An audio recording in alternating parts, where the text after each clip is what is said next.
আসসালামু আলাইকুম এভরিওয়ান। এখন আমরা সিটি সেন্টারে মনে ছিল, বাট কালকে রাত 1টার সময় আমরা এখানে বাইক রেখে গেছি। এবং যারা যারা ঢাকায় আসতে চান, প্রথম প্যারা যারা বাইকাররা আছেন যে কোথায় বাইক রাখবেন, একটাই ওনারা তো সব বন্ধ করে দিছিল। আমার এক মামা ছিল, মামা ম্যানেজ করে দিছে একটা বাইক রাখার জন্য। আমার বাইকটা এখানে রাখছি। এবং সিটি সেন্টারে কিন্তু আপনারা মতিঝিলে সিটি সেন্টারে ছাড়া কোথাও কিন্তু বাইক রাখতে পারবেন না। ওনারা কী কী ডকুমেন্ট রাখে এবং কতটুকু সেফটি দেয় সেটা একটু দেখব।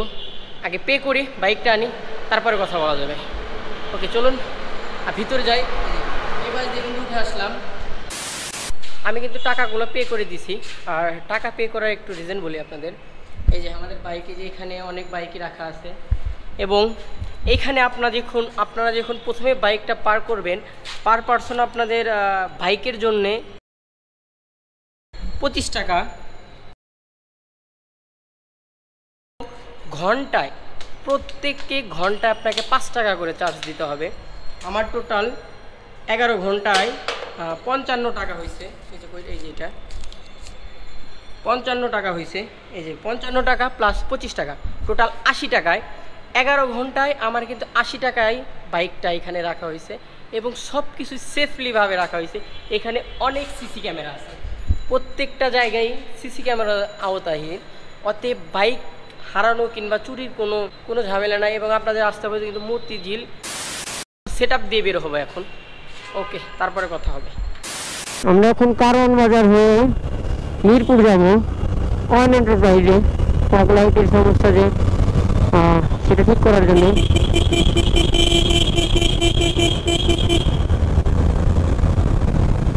আর জ্যামের মধ্যে আশা করি কোনো জ্যাম না থাকলে হয়।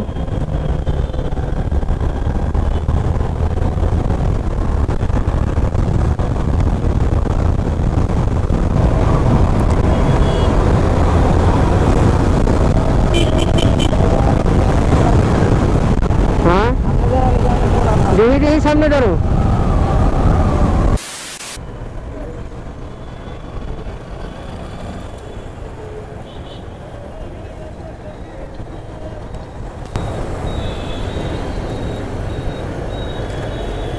এরকম মেঘ দেখি দেখি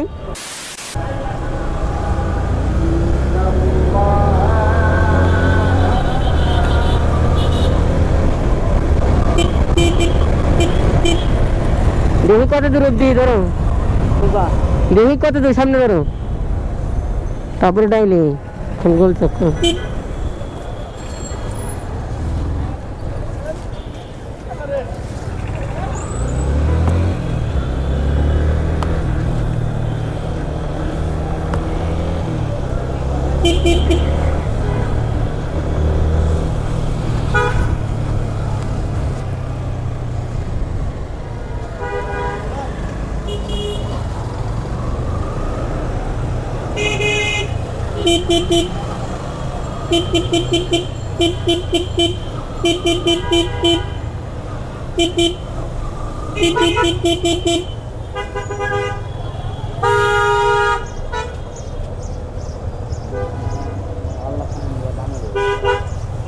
বামে বাম কোনে পাও তুমি? ডান বাইছে না, ওটা কি বাম না ডাইনে?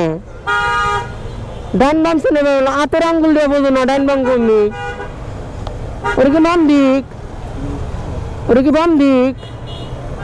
ওটা ডাইনে, এই যে ডাইনে, এই যে ডাইন আর ডান দিক।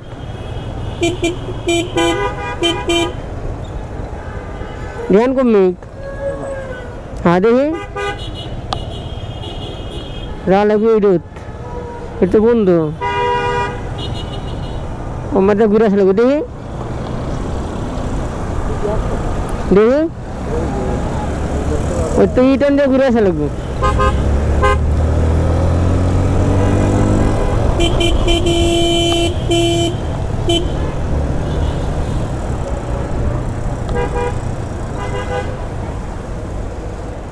তোমার ফোন তো লাগাচ্ছে না। হ্যাঁ আরে আছে এই দিক দিয়ে, কিন্তু চিনতে পারতেছ না জায়গাটা। হ্যাঁ কি নিচতলায়? এর নিচে আর একতলা আছে, এর নিচে আর একতলা আছে। হ্যাঁ এইরকম কয়তলা এর নিচে আর একতলা আছে? আরে মনে হয় আছে, দাঁড়াও জিজ্ঞেস করি।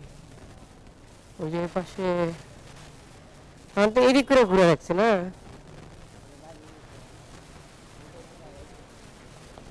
ভাইয়া নিচে আর একতলা আছে, বাইকটা রাখছে এখন কোন তলায় বুঝতেছি না, মনে হয় নিচ তলায়, এখানে নাই। এইদিক দিয়ে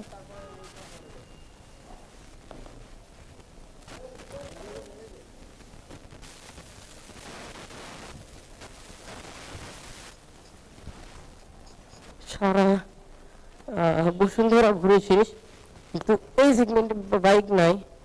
ভাবতেছি যে হয়তো এই গ্রাউন্ডে আছে। এখন বাইক যেখানে পার্ক করে সেখানে যাইতে হবে।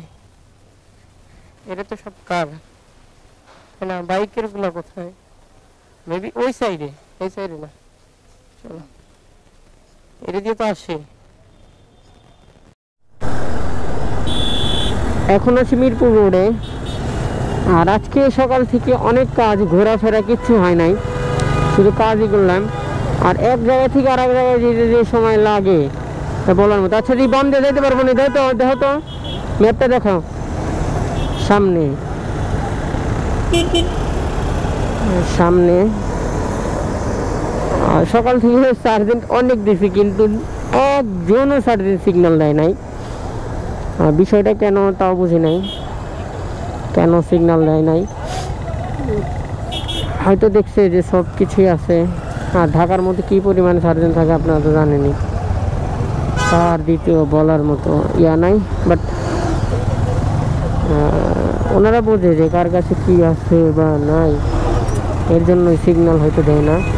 আর আমি মিরপুর রোডে জাম ঠেলতে ঠেলতে আমার জীবনের অর্ধেক স্বপ্ন শেষ হয়ে গেল।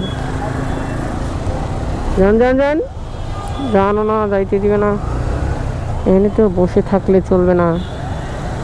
আর এইটুকু বরাবরই আমরা কোনো তো বাম জায়গায়